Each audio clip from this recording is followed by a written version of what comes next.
Entonces, los del aire, los que vienen por la vía respiratoria, o bien del aire o bien de la propia garganta.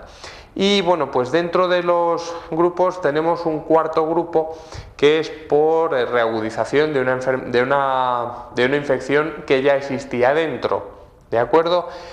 Son casos en los que, bueno, pues en un principio no hay infección, pero por una disminución de las defensas baja la inmunidad de la persona y una infección que había pero que estaba muy controlada pues se activa y aparece una neumonía donde antes no lo había, aunque los gérmenes estuvieran ahí.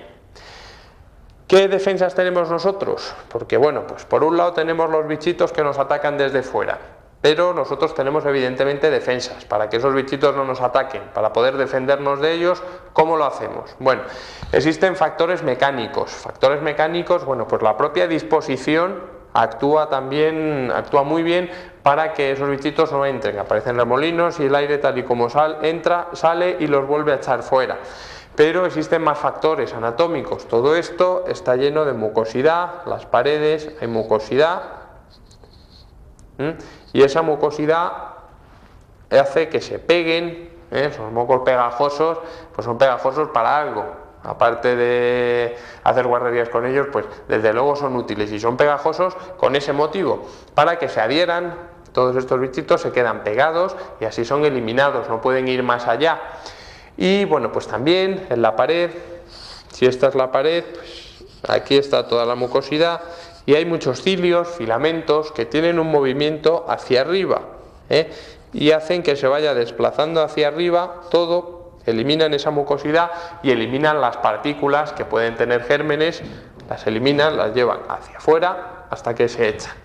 Eso por un lado. Luego también tenemos nuestras defensas, por ejemplo, pues aquí lo que se llama inmunidad celular. Hay muchas células que se dedican a matar esos microorganismos que llegan por aquí, ¿de acuerdo? Tenemos aquí una célula que se los come.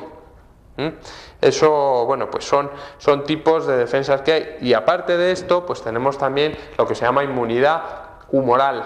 Tenemos inmunoglobulinas por aquí, pues lo mismo que en la sangre, pues por aquí también, lo mismo que en la saliva y en muchos líquidos, en todo el tubo digestivo, pues aquí también tenemos inmunoglobulinas que se dedican a combatir eso.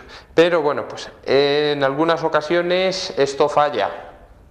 ¿Por qué falla? Bueno, pues puede fallar, por ejemplo, porque no se mueva bien la caja respiratoria, los pulmones no se expandan y se contraigan como deben. Como puede ocurrir, por ejemplo, cuando hay algún traumatismo, una fractura de una costilla, cualquier problema neuromuscular, en fin, cuando el movimiento respiratorio no es normal, por ejemplo, porque uno se ha roto una costilla y moviliza muy poco porque le duele. Eso tan sencillo predispone a que aparezcan neumonías precisamente por eso, porque falla uno de los mecanismos de defensa. Cuando falla la tos, la tos que tanto nos incordia cuando aparece, desde luego la tos es un reflejo muy importante. Supone que ha entrado algo que no debe. Cuando nosotros tenemos algo que llega hasta aquí e irrita, eso que llega ahí que no debe estar despierta el reflejo de la tos y la tos lo que hace es eliminarlo. En aquellas circunstancias en las que no aparece tos, pues también puede favorecer que aparezcan neumonías. Evidentemente, bueno, pues cualquier inmunodeficiencia, venga por donde venga, también favorece que aparezcan las neumonías. Situaciones más generales, pues enfermedades como puede ser la diabetes, el alcoholismo como una entidad propia, como una enfermedad que abarca bastantes puntos. El alcoholismo también disminuye las defensas, entre otras cosas porque disminuye la inmunidad a varios niveles, pero bueno. También perjudica, por ejemplo, porque disminuye ese reflejo de la tos, perjudica porque disminuye los niveles de conciencia y hace más fácil las aspiraciones, en fin, actúa a muchos niveles y también es una causa importante de neumonía. Por ejemplo, bueno, pues vamos a comentar lo del alcoholismo porque es muy frecuente que alcohólicos en plena borrachera aparezca una neumonía en ellos cuando tienen una borrachera. ¿Por qué? Porque con esa borrachera se juntan varios factores que ya hemos mencionado. Por un lado la disminución de las defensas, sobre todo la disminución de conciencia, disminución de los reflejos, aspiraciones, ¿de acuerdo? Y aparece una neumonía por el alcohol. ¿Qué clínica da? Cuando aparece una neumonía, ¿qué es lo que nosotros notamos? Bueno, pues para eso vamos a diferenciar dos tipos de neumonía. Primero, neumonía típica, que es la que provoca, por ejemplo, el neumococo, y atípica, es la que provoca otro bichito que se llama micoplasma. Entonces, ¿qué clínica provoca una y otra? Vamos a hablar de la típica, que es la más típica, la más frecuente, la más normal, la que da los síntomas más claros por los que uno puede decir, pues tengo una neumonía o este señor tiene una neumonía. ¿Cómo empieza? Generalmente empieza bastante bruscamente, suele empezar con un escalofrío bastante intenso y una subida de fiebre considerable, suele pasar de 38 o de 38,5, ¿de acuerdo? Es un pico brusco, suele aparecer muy rápido.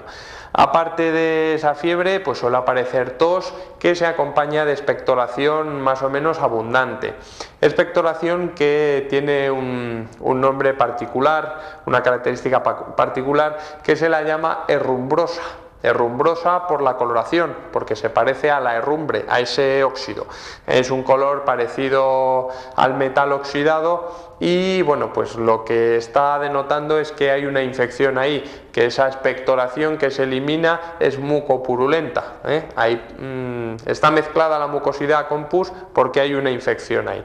Esa expectoración herrumbrosa típica de la neumonía. Aparte de la fiebre, aparte de la tos y la expectoración, bueno, pues también hay síntomas propios respiratorios, puede aparecer, por ejemplo, disnea, esa sensación de dificultad de respirar, puede aparecer también dolor torácico, que en estos casos no es como el de la bronquitis que hablábamos, sino que es un dolor no retroesternal, sino generalmente bien a los lados, bien en la espalda, más localizado en algún sitio, y es un dolor que aumenta con la respiración profunda, aumenta con los movimientos respiratorios y aumenta con la tos. ¿De acuerdo? Ese dolor torácico, esa disnea, esa sensación de dificultad para respirar, y luego, pues aparte, bueno, también hay síntomas generales como, por ejemplo, muy malestar. Malestar general es bastante típico, los dolores de cabeza, las cefaleas son también bastante típicas de aquí. Eso, bueno, pues ya hemos visto lo que es las típicas. Las atípicas, ¿qué ocurre con ellas? Bueno, pues el problema de las atípicas es que, aunque en algunas ocasiones son muy parecidas y se pueden reconocer fácilmente, hay ocasiones en las que prácticamente no encontramos nada. Aparece una subida de fiebre progresiva, muy lenta, al cabo de los días pues va apareciendo poquito a poco la fiebre, la tos algunas veces ni siquiera aparece, o cuando aparece tos no hay expectoración o es muy escasa.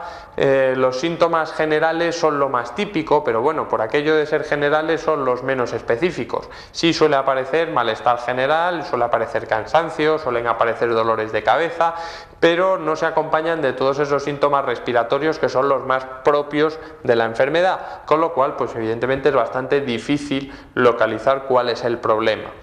¿Cómo se localiza? Ya que encontramos esta atípica, ¿cómo se localiza? Bueno, pues se localiza no por la clínica, sino que se localiza, entre otras cosas, por la radiología. Muy importante la radiología. ¿Por qué? Porque en una persona que previamente esté sana, una aparición en una radiografía de una condensación pulmonar, de una mancha en el pulmón, que sea de menos de 15 días de evolución, que primero no hay nada y en menos de 15 días aparece esa mancha, es una neumonía hasta que se demuestre lo contrario. Cuando nosotros encontramos en alguien previamente sano una mancha en un pulmón, tenemos un pulmón y aquí aparece una mancha. Bueno, más o menos, es que es muy complicado dibujarlo. Aparece una mancha en el pulmón en alguien que no lo tenía. En menos de 15 días, directamente neumonía. Luego hay que demostrar que no lo sea, pero de entrada consideramos que es una neumonía. ¿De acuerdo? Por eso es importantísimo la radiografía, porque en un caso y en otro, aunque haya clínica, aunque no haya clínica, suele ser más o menos claro la radiografía, es muy orientadora. Eso y la auscultación. La auscultación sobre todo en la típica. La auscultación porque nos da síntomas de que existe una condensación, de que aquí además de aire pues hay mucho material que no debería estar, Aparece, pues aparte de las colonias, de los gérmenes, pues aparecen muchas secreciones, aparece acumulación de mucosidad, aparece pus, en fin, un montón de cosas que no deberían estar, y entonces eso da síntomas de condensación, se escucha.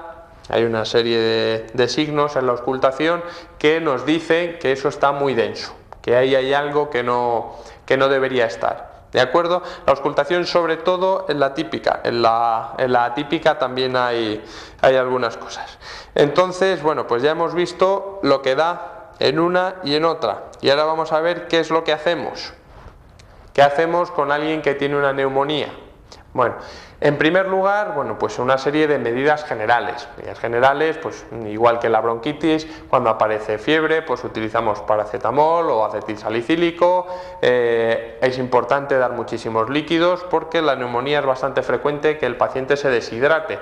Se deshidrate porque respira mucho, respira con mucha velocidad, y eso, unido a la fiebre, hace que se pierdan muchísimos líquidos. Es importante darlos. Eso, bueno, pues las medidas generales típicas. Y luego, fundamental, aquí sí, para tratar las neumonías, el antibiótico. ¿De acuerdo? Aquí sí es fundamental. El antibiótico, lo que ya es más complicado es ver cuál. Generalmente se suelen utilizar antibióticos de amplio espectro. ¿Por qué? Porque, bueno, pues no vamos a estar esperando a que se haga un cultivo, a ver un antibiograma, a ver a qué es sensible el germen que produce la neumonía para dar el antibiótico. Por eso generalmente se utilizan los de amplio espectro. Además, bueno, pues es muy útil ver qué circunstancias tiene esa persona antes de la neumonía. Vamos a ver si esa persona es alcohólica, si esa persona es diabética, si esa persona tiene enfermedades pulmonares de antes, si tiene enfermedades cardíacas de antes, si puede ser, por ejemplo, pues a raíz de que tenga una boca séptica, por ejemplo, que es una fuente importante de neumonías. Entonces, bueno, pues según cuál pensemos que es la causa, pues ya nos orienta a dar un determinado antibiótico. ¿Cómo evoluciona el paciente con neumonía? Bueno, pues lo primero que nos marca que hay una evolución favorable de la neumonía es la desaparición de la fiebre. Es lo primero que va marcando que vamos bien. Primero desaparece la fiebre. Luego, después de la fiebre, pues al cabo de los días, pues uno empieza a encontrarse bastante mejor. La recuperación del estado general es el segundo punto. Tercer punto, cronológicamente, es la mejora de la auscultación. Aunque el paciente ya haya remitido la fiebre y aunque hayan remitido los síntomas y él se encuentre muy bien, siguen quedando restos en la auscultación. Eso tarda más tiempo en quitarse. Y por último, lo que mejora es la radiografía. La mayoría de los casos, aunque el paciente ya se encuentre perfectamente, en la radiografía siguen quedando restos de esa neumonía. La radiografía no queda limpia hasta el cabo de bastante tiempo después de que se cure por completo el paciente. Y bueno, pues por último, ya para acabar con este tipo de neumonías, con las neumonías extrahospitalarias, vamos a comentar nada más que en algunos pacientes, sobre todo, bueno, pues en los inmunodeprimidos, es normal que la fiebre se mantenga por lo menos hasta una semana, aunque el antibiótico sea absolutamente correcto. La fiebre se puede mantener una semana, con lo cual, bueno, pues da muchos problemas para ver si realmente está actuando, pero por la inmunodepresión la fiebre continúa, o estamos dando un antibiótico que no es correcto, hay resistencias, en fin, muchos problemas. Con esto acabamos las bronquitis agudas, las neumonías y el programa de hoy. El próximo día seguiremos con otras neumonías, pero las intrahospitalarias. Veremos también que existen muchas ideas equivocadas con respecto a ellas, pero eso lo veremos en el siguiente programa. Por hoy nada más. Buenas tardes.